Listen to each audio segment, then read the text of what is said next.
నా పేరు doctor Anil Kumar Naralasetti, Sydney city hospitals.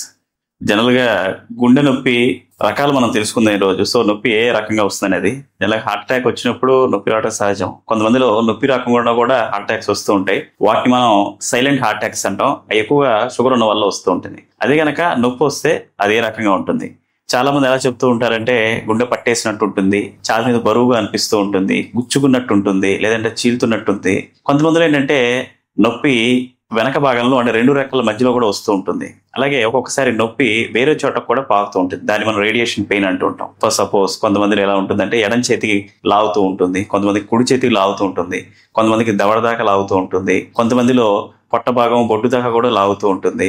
ఇలా రేడియేషన్ పెయిన్ ఎక్కడికైనా వెళ్ళొచ్చు. దవడ నుంచి బొడ్డు దాకా, రైట్ హ్యాండ్ కానీ లెఫ్ట్ హ్యాండ్ దాకా ఎక్కడికైనా వెళ్ళే ఛాన్స్ ఉంటుంది. అలాగే చాలా మందిలో నడుస్తున్నప్పుడు గొంతు పెయిన్ వస్తుంటుంది. సో అది కూడా ఈ హార్ట్ బ్లాక్ యొక్క సూచనే. చాలా మంది గుండెలో మంట వస్తూ ఉంటుంది అంటారు. సో దాన్నే వాళ్ళు గ్యాస్ గా భావించి నెగ్లెక్ట్ చేస్తూ ఉంటారు.